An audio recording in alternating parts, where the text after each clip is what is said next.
j'espère que vous allez bien pour ma part, c'est moi, et aujourd'hui on se trompe en présentation de manga numéro 37, donc comme vous avez pu le voir dans le titre, c'est Death Tube, donc c'est vraiment un gros coup de cœur, j'ai kiffé ce manga, il était vraiment excellent, et on va commencer par présenter le manga, les éditions et tout ça. Donc le titre du manga est Death Tube, donc comme vous avez pu le voir, en gros ici sur la tranche, donc voilà. Le dessin est fait par Tuta Kitakawa. Et au scénario, on a Mikoto Yamaguchi. Donc voilà, les éditions VF donc sont des Tonka, mais les éditions VO sont Akita Shonen, me semble. Et, ouais, je me trompe pas. Donc la première publication est Champion Red. Et l'origine du manga, le manga a été fait au Japon 2014, donc il y a 2 ans de ça. Donc voilà, le manga est déconseillé au moins de 16 ans et avoir 18 ans sur certains sites, ça mise 18 ans. Donc parce que c'est vraiment trash, il y a des scènes vraiment gore, donc et des scènes un peu pornographiques. Donc on voit pas les parties intimes, ne vous inquiétez pas. Quand je dis gore, c'est ça, voilà. C'est pas totalement gore, mais c'est gore. Donc voilà, les scènes olé olé, c'est un peu ça. Mais il y en a une seule, Voilà, il y a que celle-là. Donc voilà, il y a un grave, pour moi ça me dérange pas. Voilà, c'est un manga, c'est un seinen, c'est un peu comme Drakengard, normalement, vous voyez là, le mec, voilà. On rentre pas dans les détails, ne vous inquiétez pas. Donc voilà, maintenant on passe directement au résumé, donc c'est au synopsis. Donc c'est le jeune Tomohiro, donc le personnage principal, donc qu'on considère un peu comme un loser dans son lycée. Et il y a la plus belle fille de son lycée, bien sûr. Et oui, elle s'appelle Mai Mashiro. Donc voilà, Mai Mashiro, la plus belle fille du lycée, va demander à Tomohiro cinématographique. Donc on va dire caméraman parce que je m'en bats les couilles, il est trop dur à dire ce mot.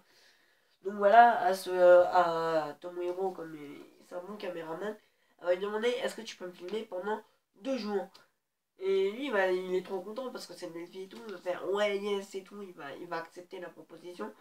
Mais pendant le tournage, il va vraiment se passer des choses atroces, meurtres, viols et tout ça. Donc vous vous en doutez un peu. Donc DexTube, en fait, c'est un réseau social où pour être riche, pour faire des vues et pour faire beaucoup de vues, pour faire des meurtres, des viols et tout ça. Donc oui, c'est vraiment trash. Donc dans les librairies, des fois, je sais pas si ils accepteront de vendre. Je pense que oui, mais c'est obligé qu'ils vous prennent à la caisse ou dans les rayons, je ne sais pas. Moi, c'était le vendeur quand j'étais à la manga. Ah oui, en parlant de ça, je suis vraiment très content parce que mon stage de 3ème, je vais le passer à Momi Manga. Donc voilà, je suis super content. Mais voilà, on rentre au vif du sujet qui est Deathloop. Donc il va se trouver vraiment dans une situation très embarrassante. Il pourra plus sortir de cette situation. Pour lui, c'est fichu. Et après, on va suivre l'histoire. Donc, on va passer au point fort et au point faible, tout simplement. Donc, il n'y a pas de point faible pour ce premier tome. J'ai pas réussi à en trouver.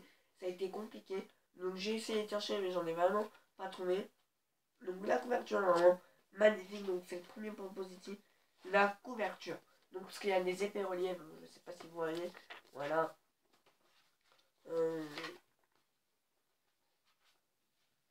Ah ouais. Là, on voit une télé avec plein de taches de sang. Voilà. Ouais, je trouve ça vraiment sympa et je trouve ça vraiment classe. Ah, même sans ça, c'est classe. Dites-vous que c'est classe. Et après, là, il y a une petite phrase. Pourquoi une petite phrase une petite phrase en dessous de Deathstube où ça dit ils se sont inscrits sur un site web appelé Deathstube. Donc voilà. Alors, on m'appelle, c'est mauvais signe. Donc désolé. Donc voilà, et si on vous montre la couverture, ça donne ça, et c'est vraiment hyper classe. Franchement, avec les effets reliés. Ah ouais, après, il y a un petit mot de l'auteur, je trouve vraiment ça hyper sympa avec Mei Machina, et une petite pub pour le manga Draw. Donc si vous êtes intéressé, il n'y a qu'un tome sur le manga Draw, et je pense que je me l'achèterai. Même s'il est très mal noté, donc je sais pas. Donc, le deuxième point positif, c'est que les personnages sont vraiment extrêmement attachants. Donc, surtout le personnage de mon héros, je kiffe comment il se comporte, je kiffe son caractère. Voilà, je l'adore. C'est vraiment un personnage que j'aime bien par rapport à Masaiko. J'ai du mal à m'y faire au début, mais après avec qui je me suis fait. Alors que Tomohiro, je me suis fait dès le début du manga parce que, on va dire ça, comme je l'ai dit, c'est un peu un loser et tout, donc voilà. Et je me suis vraiment attaché à lui. Aussi, comme point positif, c'est qu'il nous montre au début une fausse face de tous les personnages, un faux visage, donc je vais pas vous spoiler. Et à la fin, ils nous disent tous, euh, ils nous montrent tous les vrais visages, mais les vrais de chez vrais. Et parce qu'à la fin, vers la, ouais, vers le milieu de la fin, non, vers la fin de la fin, il nous explique ce que c'est le Death, mais pendant tout le monde du monde, pendant tout le début du manga, ils nous disent pas ce que c'est le Death. Donc voilà. En fait, c'est un peu comme un tome de lancement, et ça, je trouve ça vraiment super bien parce qu'il n'y a pas beaucoup de mangas qui le font. Dans la plupart des mangas, ça lance directement le sujet, comme Eijin. Vous voyez Eijin? Voilà, pour ceux qui ne savent pas Eijin. Je vous invite à aller voir ma 36e présentation de manga, donc c'était sur Eijin. Sur Eijin, ça va. Ça, ça va, c'était bien parce que. Ah, comment dire?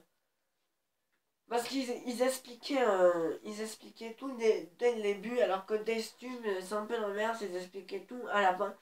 Mais voilà, je pense que ça va pas être une série en 40 tomes, ou en 30 tomes, ou en 20 tomes. Je sais pas, je pense que ça peut être en dixième de tome, ça sera vraiment pas mal si c'est en dixième de tome. Donc voilà. Parce que pour le nombre de tomes, il y a déjà un tome en France, donc qui est sorti il y a 3 jours, il est sorti le 15 juin 2016 au Japon, il y a 3 tomes. La sortie prévue pour le deuxième tome paraîtra le 7 septembre 2016, donc j'ai hâte de lire ce deuxième tome, donc ça a été un gros coup de cœur. Il apparaîtra sûrement sur ma vidéo coup de cœur numéro 2. Donc voilà. Donc c'est tout ce que j'ai à vous dire pour ce manga. Franchement, je vous le conseille fortement, mais vraiment fortement. Après, je déconseille à certaines personnes, à ceux qui n'aiment pas le genre d'abonné, qui n'aiment pas le Eshi, ou qui n'aiment pas le gars, ou qui... Ah oui, c'est le genre du manga. Merde, j'ai oublié de dire le genre du manga. C'est suspense. Donc, ouais, je lis pas marqué sur la feuille comme un con. Donc pour moi, c'est suspense, psychologie, horreur. Voilà, c'est la base, tu vois. C'est la base du segment. Et c'est un gros trailer, donc voilà. Donc si cette vidéo vous a plu, n'oubliez pas de lâcher un gros like, à partager la vidéo sur les réseaux sociaux, à vous abonner si ce n'est pas fait et à la commenter. Et les amis, on se revoit dans la prochaine vidéo. Bye.